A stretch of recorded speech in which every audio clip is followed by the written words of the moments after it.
Just because a field looks like you don't belong doesn't mean that you don't belong. It just means that nobody has been there before you, but you can always be the first person to open up that space and you belong where you want to be. My name is Dr. Lorena Escandón. I am an assistant professor at the School of Creative Industries. I have a couple of other hats. One of them is that I am the academic coordinator for the Toy Invention course series at the Chang School, and I am starting a new research lab at the Catalyst. Currently, my research is all about how do we support teams and organizations to be more creative with a technological perspective. So how do we use new technologies to help teams and organizations be more creative? So the idea is that some organizations don't really know or understand what new technologies can do for them. So my research is about how do we help organizations and teams understand what those new technologies do and imagine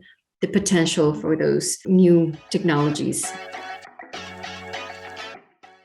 The majority of the practitioners in my industry are actually women. But what I don't see happening in the industry right now is that salary equity and also the positions of power. We need to actually reward and really try to think about why women are not reaching those positions of power and those salaries at the top. Obviously, there is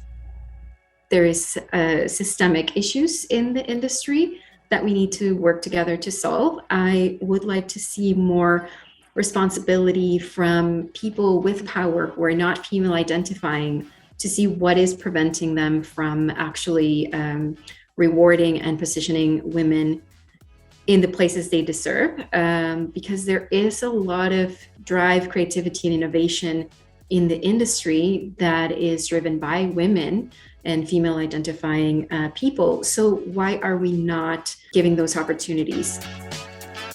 Every woman in academia has faced challenges establishing their research, establishing themselves in their field. And there's lots of things that we can do as university and as faculty members who are already part of an academic institution to support women who are coming into our fields. Just to speak of some of the challenges I've had, I've felt invisible in academic conferences or events where the majority of people around me are male and older, and they have certain already credibility and names. And so it's very difficult to, for example, come into a conversation and feel valued and validated at the same level as everybody else in the conversation. What tends to happen is that we still rely on other people who look like us. So you end up talking to that other person who's a woman in the conference and not really expanding those networks. I'm not going to solve anything by going to a conference and talking to people who look like me, but I actually have to make an effort to break those barriers for me and for others who are coming after me in this field. Part of the responsibility that we have as someone who's already within the system is to open up those spaces and to afford those opportunities to people who are coming next. Be a little bit flexible, because sometimes we can find some things that are adjacent that will then open the field that you actually want to be in. So I didn't start in the creative industries, but this was something that I wanted to do. And so I took a detour, you go not through the straight line, but you do some detours before you actually arrive to the place you want to be. So my advice is to not give up, because, for example, if you ask me about my trajectory, I was rejected from 4 positions before I was accepted to a Ph.D. position. And then that position, for reasons beyond my control, I wasn't able to take it, even though it was a really awesome paid position. The university just didn't do everything they had to do to hire me. And so I had to persevere and find another place for me. And that place was in an engineering school where the majority of people around me were men.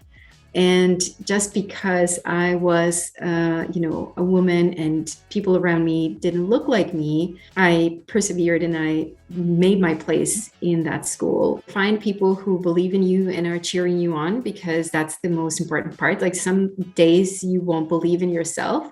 So having that person, group, mentor that can say like, I believe in you and you have all of these qualities. Sometimes we don't see our qualities because they're so natural for us that we think everybody else has the same abilities or skills. And so it's important also to have that, network to remind you, you're doing great. You can keep doing what you're doing. And I think that I'm not going to be the only person to recommend this to people, to find your support network.